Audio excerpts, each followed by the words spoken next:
बिस्मिल्लाहिर्रहमानिर्रहीम। मैं हूं तैमूरुल हसन और आप इस वक्त देख रहे हैं हमारा YouTube channel Rao Taimur official.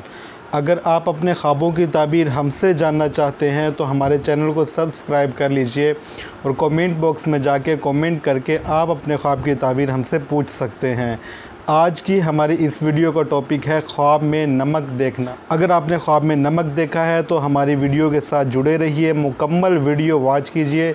इंशाअल्लाह अज़्ज़ वजल आपको आपके ख्वाब की ताबीर मिल जाएगी। फिर भी अगर आपको आपके ख्वाब की ताबीर इस वीडियो में ना मिले तो कमेंट करके तफसील के साथ आप अपना ख्वाब बयान करके हमसे अपने ख्वाब की ताबीर पूछ सकते हैं।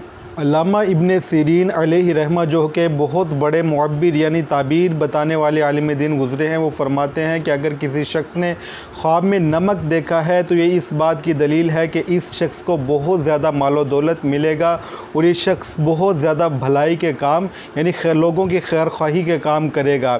और अगर किसी शख्स ने ख्वाब में सफ़ेद रंग का नमक देखा है तो ये इस बात की दलील है, इस ख्वाब की ताबीर ये बनती है कि इस शख्स को उसी मिकदार में मालो दौलत हासिल होगा। और अगर कोई शख्स ख्वाब में ये देखता है कि वो ख्वाब के अंदर नमक को चाट रहा है, नमक को खा रहा है, तो ये इस बात की दलील है, इस ख्वाब की ताबीर ये बनती है कि ये शख्स ज़ुहद के रास्ते पर यानी नेकी के रास्ते पर चलेगा और बहुत ज़्यादा नेकियां करेगा। और अगर कोई शख्स ख्वाब में ये देखता है कि वो स्याह रंग का यानी ब्लैक कलर का नमक खा रहा है तो ये इस बात की दलील है, इस ख्वाब की ताबीर ये बनती है कि इस शख्स का किसी के साथ झगड़ा होगा और ये शख्स बहुत ज़्यादा नुकसान उठाएगा।